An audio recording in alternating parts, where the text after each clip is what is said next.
Hello and welcome once again to Davenant Discussions. My name is Ben Miller. I'm here today with Dr. Brad Littlejohn, the president of the Davenant Trust. In this group of videos, we are exploring how some of Davenant's core ideas relate to particular issues of modern political life and citizenship. And I want to ask Brad what might sound like a crazy question.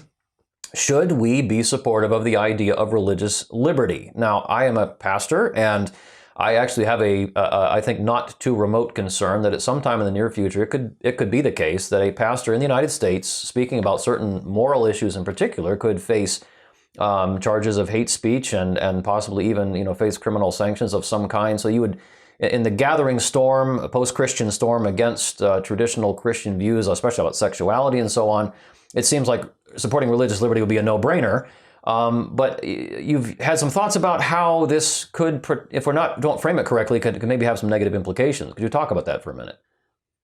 Yeah, well, the first thing to notice here is that there has been a shift in the rhetoric of the Christian right within the last 20 years.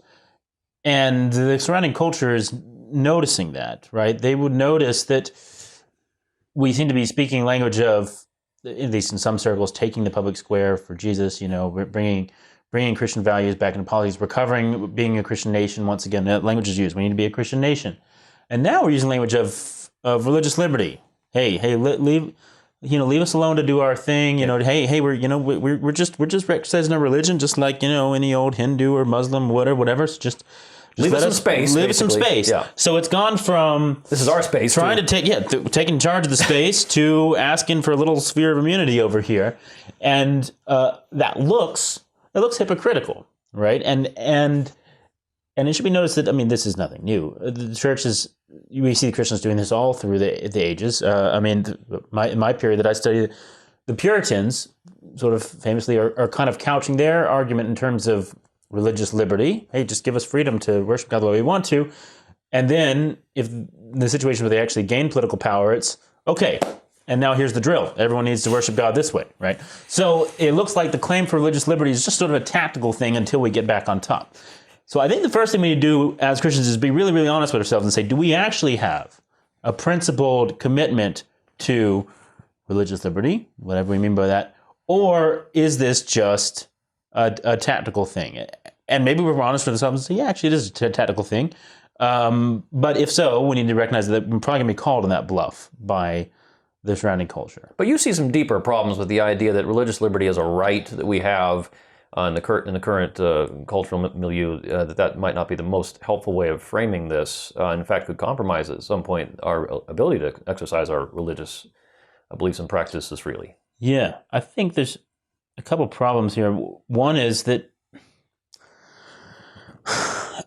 almost anyone who declares their commitment to a right of religious liberty still has some idea of limitations that they have in mind. Okay, this is not rights are not self-interpreting and completely open-ended. They can't be, because if they're completely open-ended, then they're pretty soon my right to exercise my property right over driving my car wherever I want it to be, it transgresses your property right of not having your fence driven over, right? So rights have to be circumscribed to keep from trampling on each other, and this goes for, I think, religion too.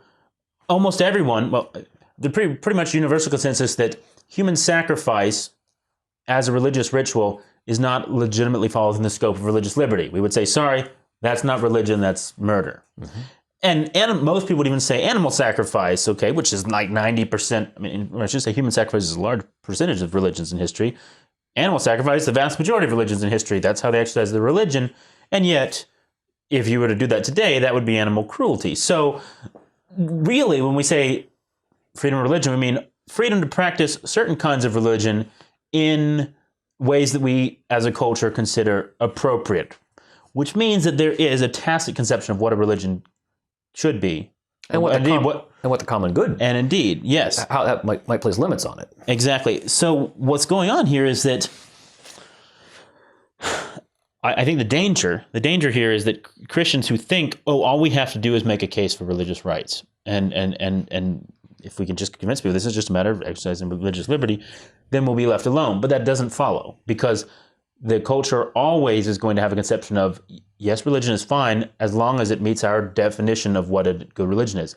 So unless we are actually making the argument successfully of what that the Christian religion, as we want to practice it, is in fact good for the world and good for humanity, then the argument, oh, just leave us alone, we're just being religious, isn't going to last very long. So what you're saying is there might be there are competing visions of what's good for a society. There is one in which, maybe think of late Rome, that said, away with Christianity.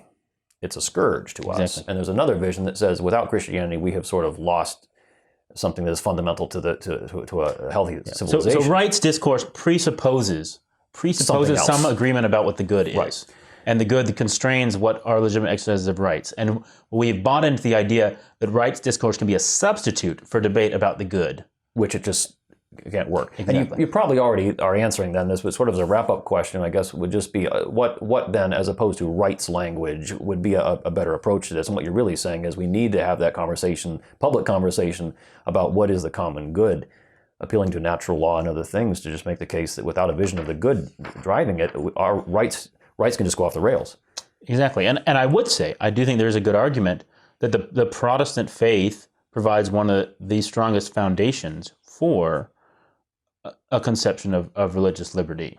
And that actually, without that kind of theological foundation, which says, look, the civil realm is the realm of the penultimate. This is not, laws cannot save you, laws cannot change consciences, etc.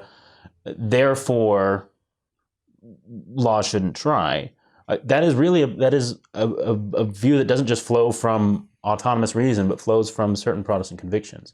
And so, ultimately, if we want to be, we need to be able to make the argument for a public Protestant faith. If we want to be able to make the argument for the liberty to practice one. That's very, very interesting. Thank you. That's very informative.